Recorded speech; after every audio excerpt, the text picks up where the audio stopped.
Good morning. My name is Kathy Key, and I'm your worship associate today. Welcome to the Unitarian Universalist Church of the North Hills. Whether you have been with this church a decade or more, or this is your first time here, we welcome you. Whatever the faith and traditions of your past, we welcome you.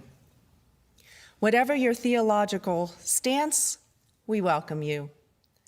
Whoever you are and whomever you love, we welcome you. Wherever you come from, whatever your journey has been, we welcome you. Newcomers and guests are always welcome to participate in any of our church activities. If you'd like more information about our church or Unitarian Universalism, please talk to our minister, Reverend Jane Thixton. You can find her contact information on our website. Please join us for coffee hour following the service. The Zoom link will be posted in the YouTube chat at the end of the service, or you can find it in the upper right-hand corner of our webpage. Again, welcome to the Unitarian Universalist Church of the North Hills. It is good to be together, even virtually.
Our opening words are by Sharon Wiley. Wholeness.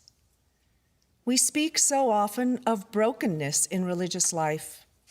Let us speak today of wholeness. You are welcome here, all of you. Every part of you, beautiful just the way you are. Here, you do not need to be something more or something less. No holding back, no hiding. No exerting yourself, no trying to do more or be more. You have inherent worth and dignity. Nothing to prove here, nothing to prove to me or the person sitting next to you or to the children or to anyone. You don't have to try and be witty or more quiet or more outgoing. You are beautiful, every part of you, beautiful just the way you are. You do not need to change anything about yourself to be welcome here. Your skin, your hair, your belly, your limbs, your face, all beautiful just the way you are. You are extraordinary. Each and every one of you different from each and beautiful in your own beautiful way. Breathtaking. Let us worship together.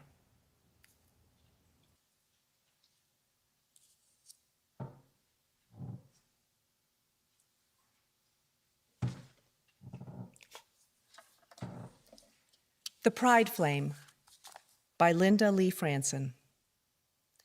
We light this flame to ignite our hearts and minds, the spark of knowledge that enlightens, the shimmering hope that burns, the blazing love that engulfs our actions, the bonfire of our commitment.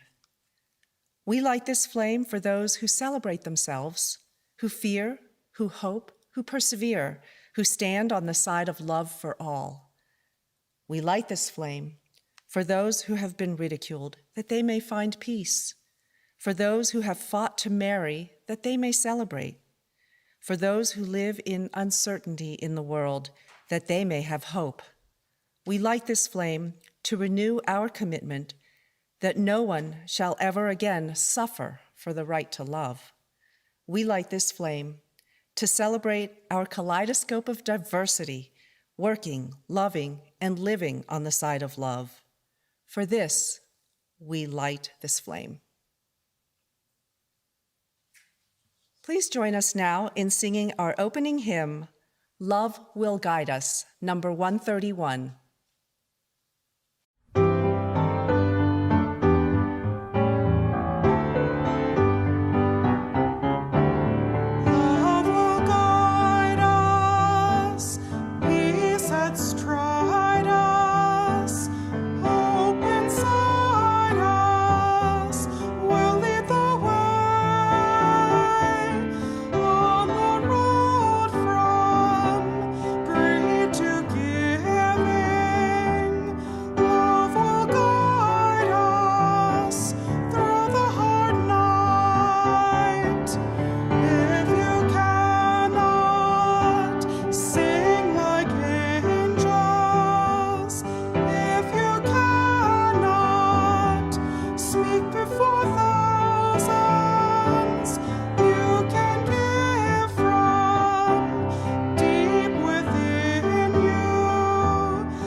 A Family is a Family is a Family, written by Sarah O'Leary and illustrated by Chin Lang, read with permission of Groundwood Books. We were talking about families at school. The teacher asked us what we thought made our family special. I went last because I wasn't sure what to say. My family is not like everyone else's. My mom and dad have been best friends since first grade. They really like each other. It's kind of gross. There are lots of kids in our family. Mom and Dad just keep coming home with more. Both my moms are terrible singers, and they both like to sing really loud. I have more grandparents than anybody else I know.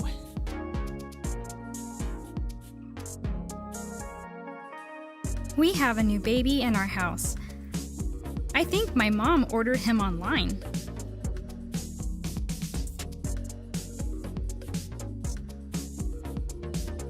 We all look alike in my family.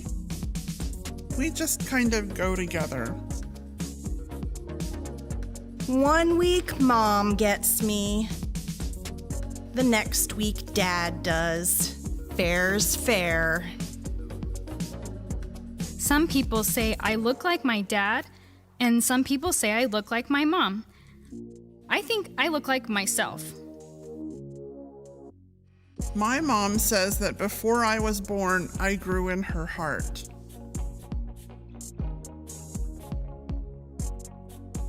Because I live with my grandmother, people sometimes think she's my mother.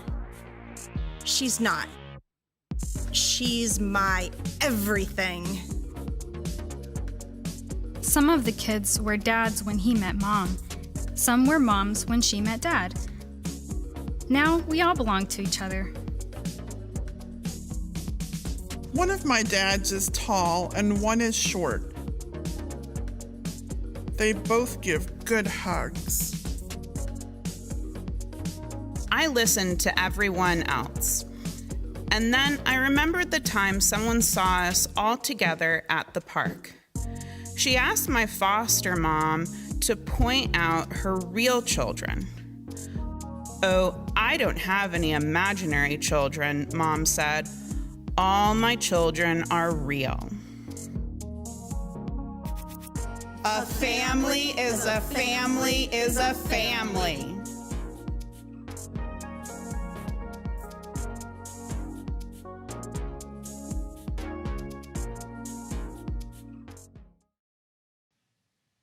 Hi, I'm Chris Hill with the Lay Pastoral Care Team.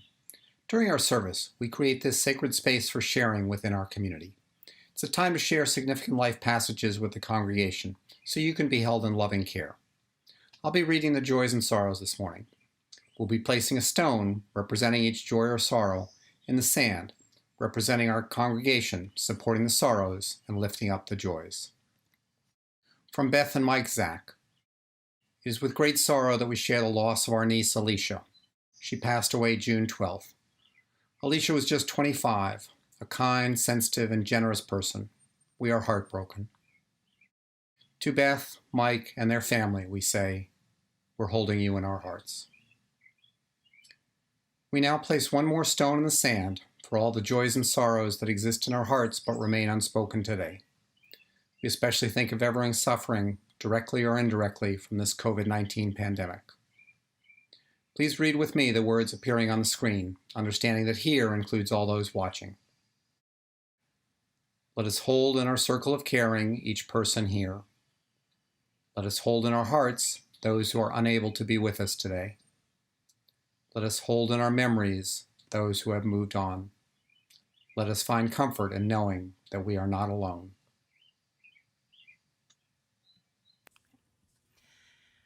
Please take a moment to settle in a little more comfortably for an affirmation of our joy, followed by a moment of reflection. This is Proud by Amanda Udis Kessler. Today, Pride Day, we affirm with joy that we are proud. We are proud to be lesbian, gay, bisexual, trans, queer, and questioning.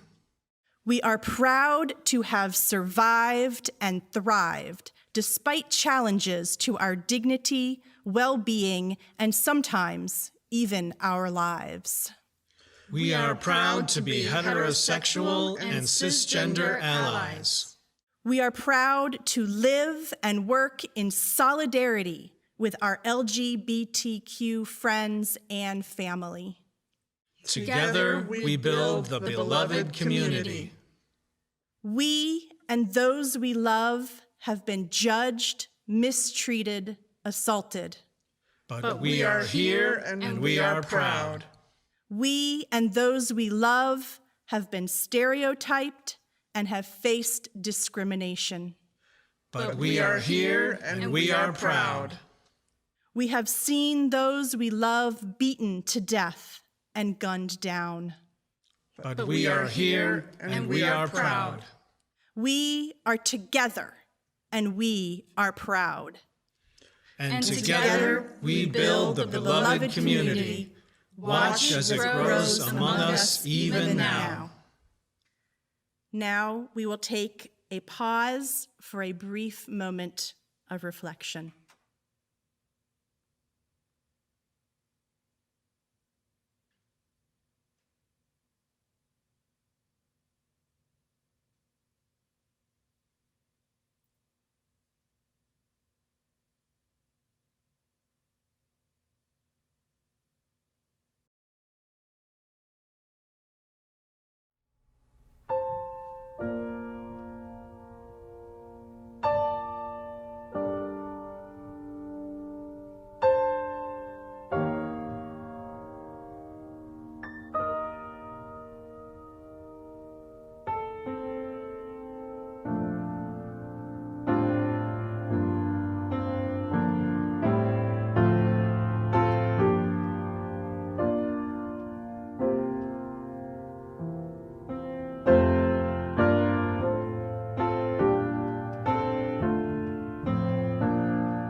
The morning offering will be taken by your mailing a check to the church or going to the uucnh.org website, finding the link in the upper right-hand corner that says Donate, and making a contribution equivalent to what you would be putting in the plate or more.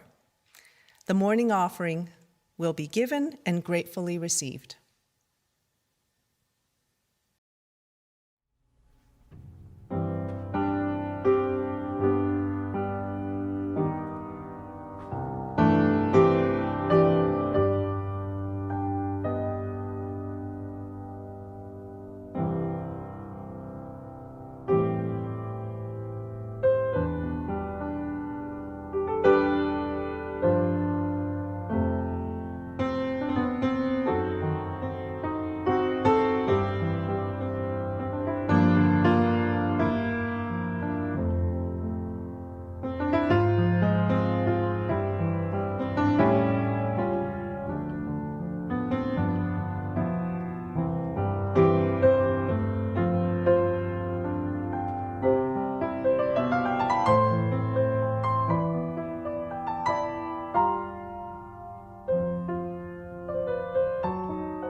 mercy to you I give. Together we share, and from this we live.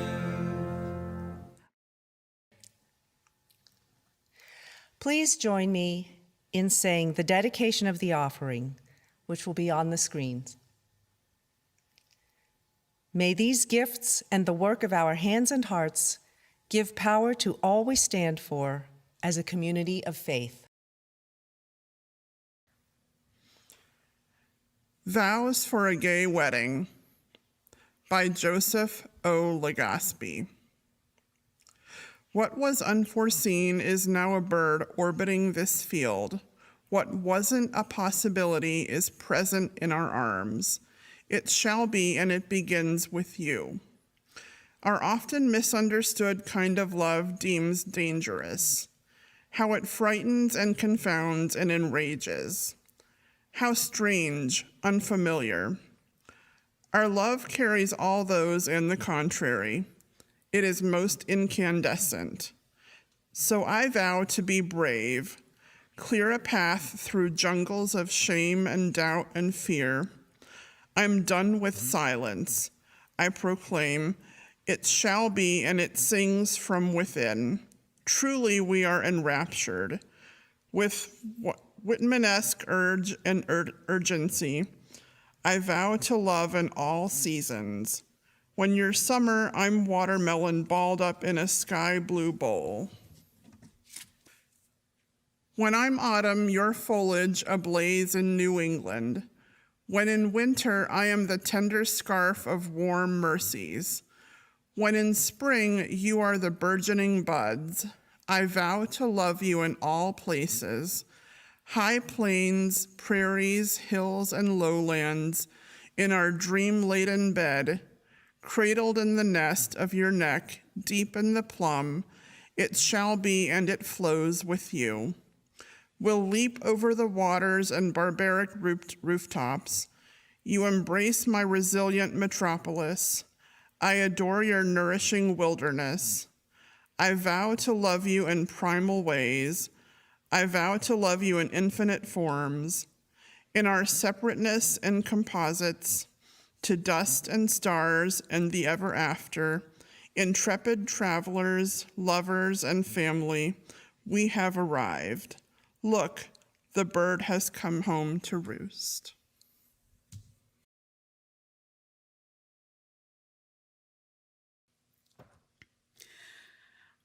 My name is Erin Terezi, and I use she, her pronouns. Just after my sophomore year of college was coming to a close, on May 17th, 2004, Massachusetts became the first state to legalize same-sex marriage. I was in shock.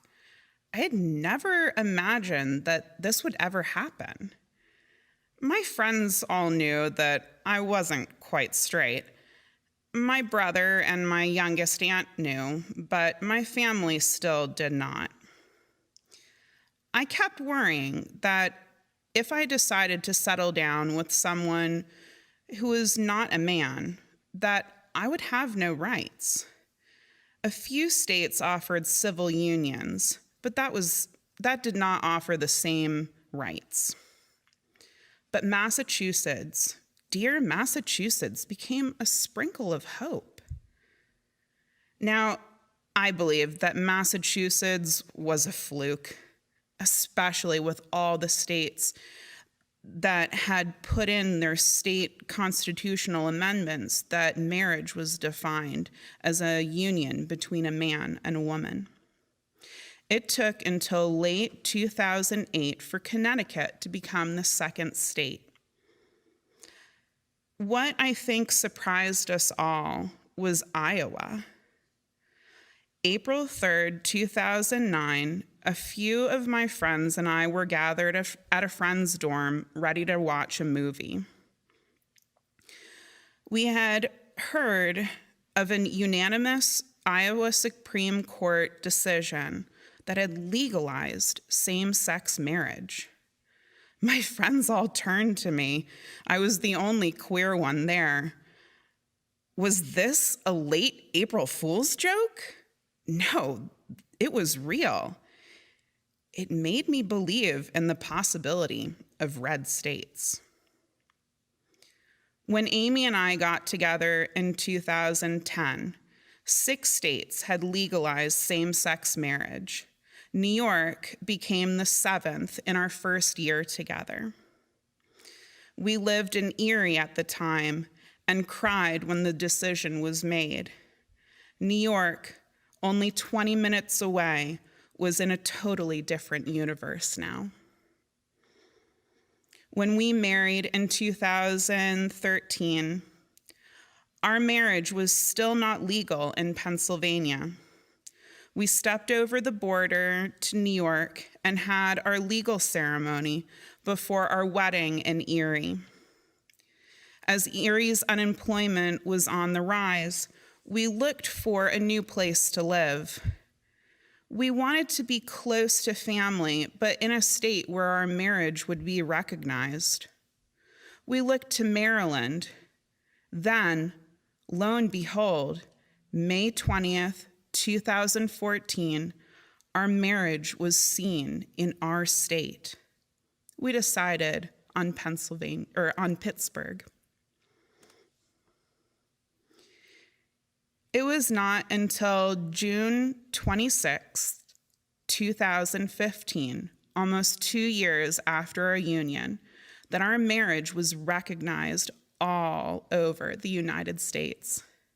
Suddenly, we were not only seen in our state, but now had federal rights. As Justice Anthony Kennedy said in his majority opinion, "For that reason, just as a couple vows to support each other, so does society pledge to support the couple, offering a symbolic recognition and material benefits to protect and nourish the union. Indeed, while the states are in general free to vary the benefits they confer on married couples, they have throughout our history made marriage the basis for expanding a list of government rights, benefits, and responsibilities."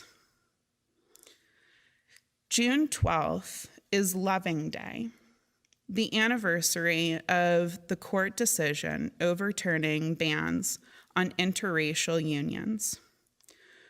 48 years later, also in June, the Supreme Court made another marriage decision. Justice Kennedy goes on to say, "Under the Due Process Clause of the 14th Amendment, no state shall deprive any person of life, liberty, or property without due process of law. Applying these established tenets, the court has long held the right to marry as protected by the Constitution. In Loving versus Virginia, which invalidated bans on interracial unions, the unanimous court held marriage is one of the vital personal rights essential to the orderly pursuit of the happiness of free men." So, are we done with our fight? Have we finally won? No, not by a long shot. While the June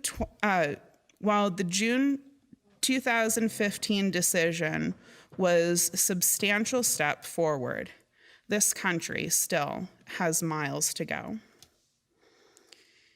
Even though Justice Kennedy said, "As all parties agree, many same-sex couples provide loving and nurturing homes to their children, whether biological or adopted, it wasn't possible for same-sex couples to adopt children in every state until 2 years later in 2017.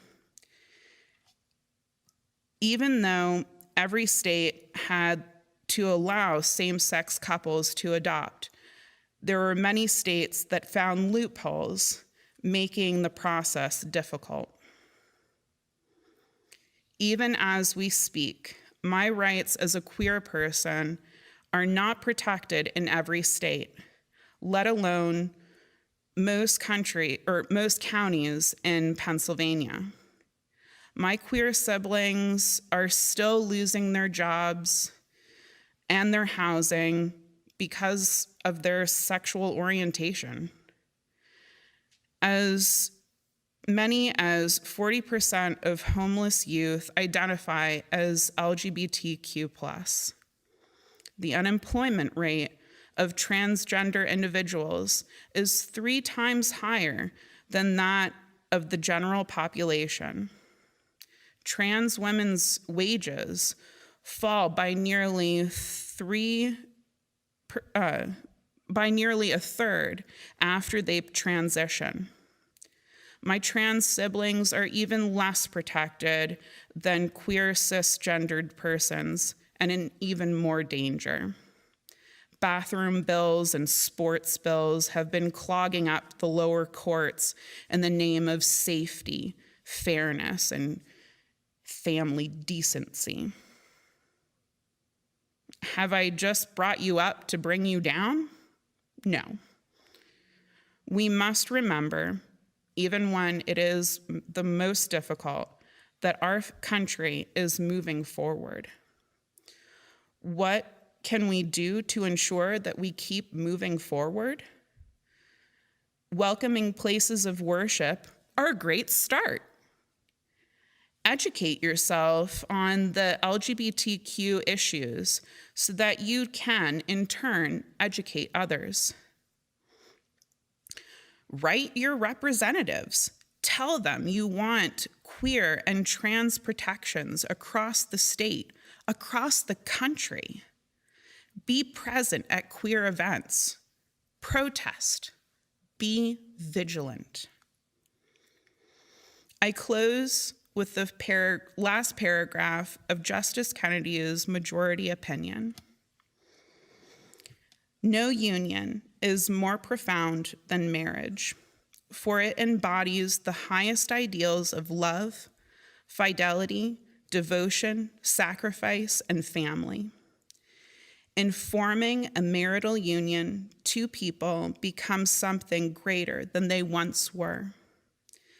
As petitioners in these cases demonstrate, marriage embodies a love that may endure even past death. It would misunderstand these men and women to say they disrespect the idea of marriage. Their plea is that they do respect it. They do so deeply so that they seek it to find its fulfillment for themselves. Their hope is not to be condemned from one of the civilization's most oldest institutions. They ask for equal dignity in the eyes of the law.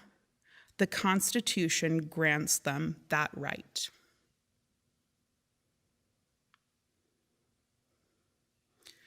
Our closing hymn is Standing on the Side of Love, number 1014, and the words will appear on your screen.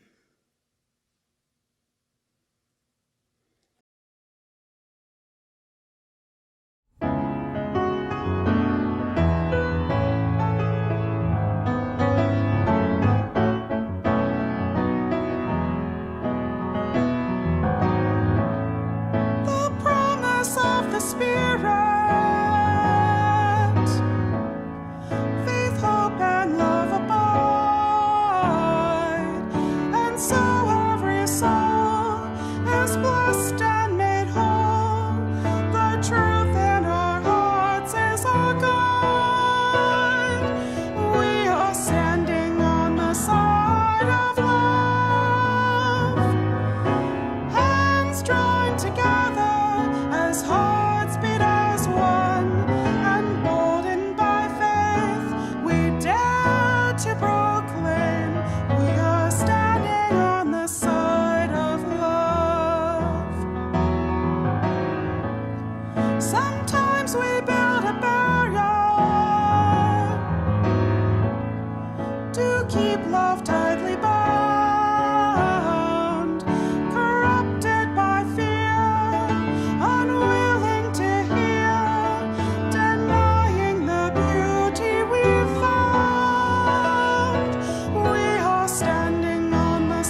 Our closing words are by Elizabeth Ketchum. May we live the spirit of pride. With gratitude for the freedom to be our true, authentic selves, may we live the spirit of pride. With the courage that comes from challenging fear, may we live the spirit of pride. With sorrow for those who could not be here with us today, and in honor of those who died of AIDS or who lost their lives, may we live the spirit of pride. With grief for those whose pain was unbearable and who left us too soon, may we live the spirit of pride.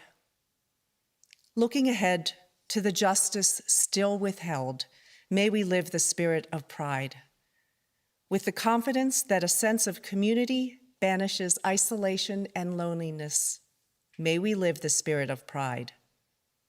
With the rainbow flag flying high, a sense of beloved community among us, and the joy that comes from making new connections, may we live the spirit of pride.